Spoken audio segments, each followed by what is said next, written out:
The first and second quarters, may credit notice na yon. Ibig sabihin, cleared na ang buong pera. Diba? Ewan ko lang kung sinasabi ito ng mga congressman. Of course, hindi nila sinasabi. VP Sara inaming cleared na ang pag-liquidate ng pondo sa panahon na secretary pa siya ng Department of Education. Bago tayo magpatuloy, kung hindi ka pa nakasubscribe sa ating channel, mag-subscribe na!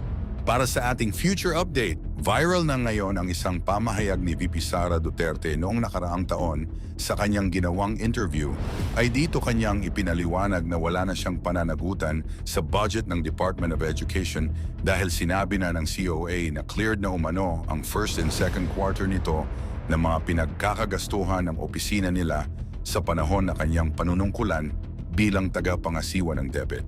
The first and second quarters, may credit notice na yon. Ibig sabihin, cleared na ang buong pera. Diba? Ewan ko lang kung sinasabi ito ng mga congressman. Of course, hindi nila sinasabi, diba?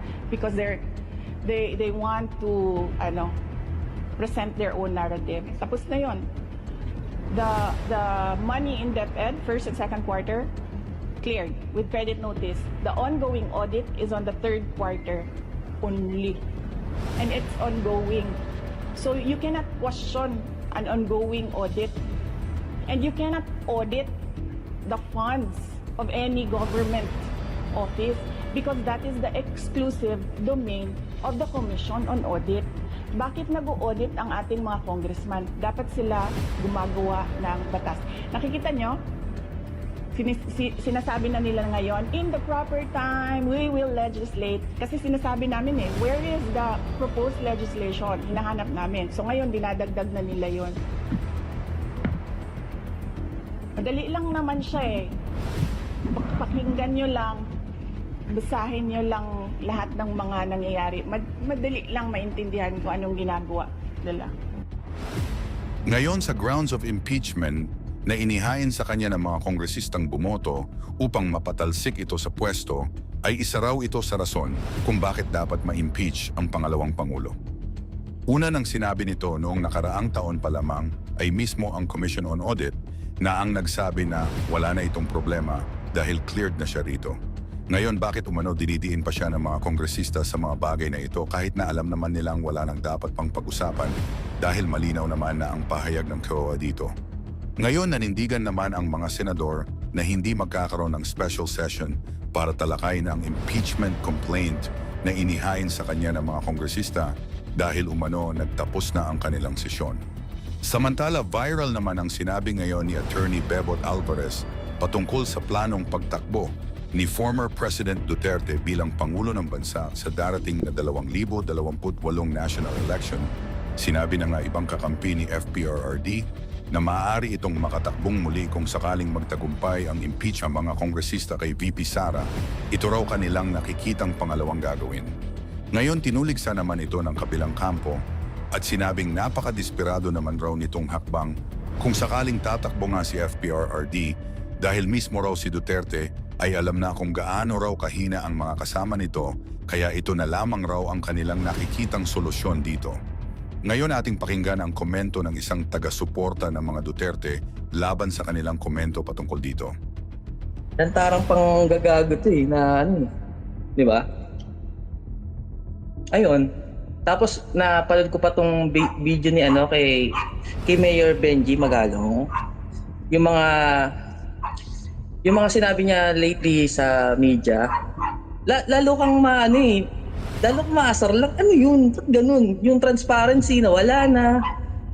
Tapos yung sinishare pa niya, ang sabi pa niya, yung tungkol sa, ang tawag dito, tungkol may sa mga sortie ng mga congressman, ganito yung bigayan. Parang makikita mo doon na, ganyan-ganyan na lang yung bigayan. Tapos meron pa isang politiko daw na, bukod sa may kickback na siya sa project, siya pa yung contractor. Alam mo Mac, hindi yan uncommon. Kasi yung page ko, kung alam mo yung page ko na For the Motherland. Matagal na akong follower. Follower na ba kita matagal na? Chusera ka. Thank you. Thank you. Ewan ko kung nabasa mo yun, no? Kasi bago ginurgur yun, ine-expose ko yung mga congressman na merong construction company at yung mga projects na inaward ng DPWH sa kanila. At yung young guns, yung young goons, yung sina Gutierrez, lahat yan, si Adjong. Nagulat nga ako yan, lalaki ng mga DPWH projects nila na bonggang-bongga, super bongga. So meron talaga, it's right there, right in front of us. And to be honest, meron talagang corruption even in the last administration. Pero ang sabi nga nila, ito talaga garapal. Kasi noon, parang napababa yung SOP. Napababa yung SOP ng parang mataas na ang 15%. So parang happy yung mga contractors talaga na legit noon kasi 15%. Parang yun na yung pinaka-maximum ata. Minsan nga 2%, 5%. So talagang makakati talaga ang kamay ng mga politiko talaga natin. Ayaw nilang i-zero na parang pwede ba? So kaya nga kung gusto talaga nating ma-zero talaga yung mga ganyan-ganyang kickback, ang dapat kumilos talaga dito yung protector ng mga tao. Kasi sila dapat umaaresto sa kriminal. Siguro hindi ko nakita yung page na yan kasi for a time, di ba, for a time yung page mo ilang beses na inaano. Oo. Siguro kaya hindi ko nabasa yun. Lately ko na lang hindi mo nga nabasa, pero yun talaga. Alaman yun. Matagal na akong follower kahit nung pa kahit yung paano mo pa yung umutot ng rainbow Matagal na akong ang kulit naman ni ayun nga. Yung tayong mga middle class, kahit sabihin mong medyo pangat yung sahod ng mga middle class sa ito sa na to, ramdam mo na yung wala ka na nga maitabi, tapos kakapusin ka pa. Hindi kasi, halimbawa, ako for me imbis na lang na pamigay nila sa tupad yan, alam mo itong mga middle class, gawin na lang savings nila, Diyos ko Lord. Kung ipamimigay nyo lang din sa ibang tao yung pera nila, gawin na lang nilang savings, no?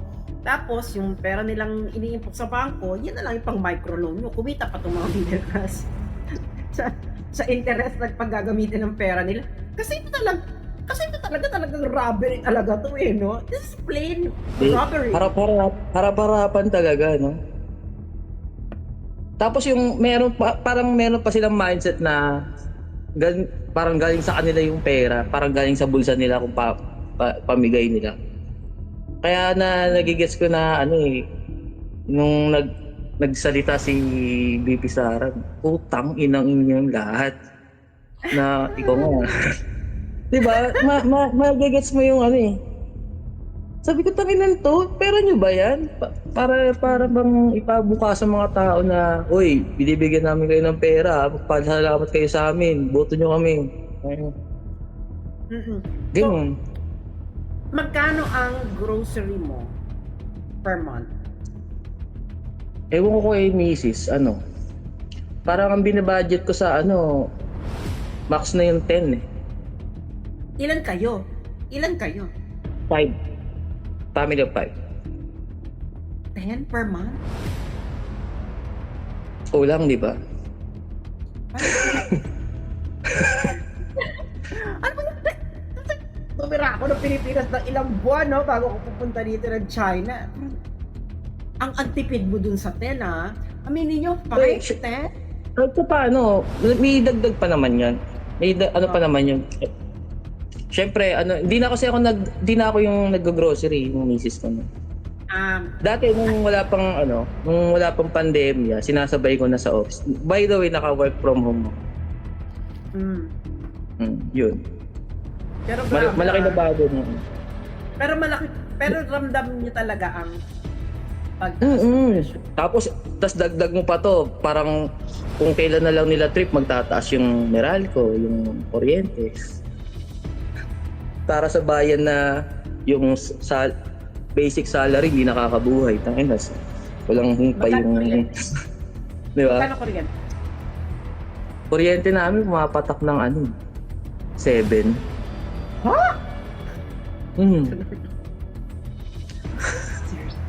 May aircon kayo? At buong araw or Hindi, pinapatay naman pag maginaw, ganyan. Ngayon, nakapatay. Maginaw eh. parang ang laki ng ng 7,000. Grabe. Oo, di ba? Ang laki. Hindi kasi, syempre, gumagamit ako nung naka-desktop ako, tapos may iba pang appliances. Kasi ilang kami dito sa bahay,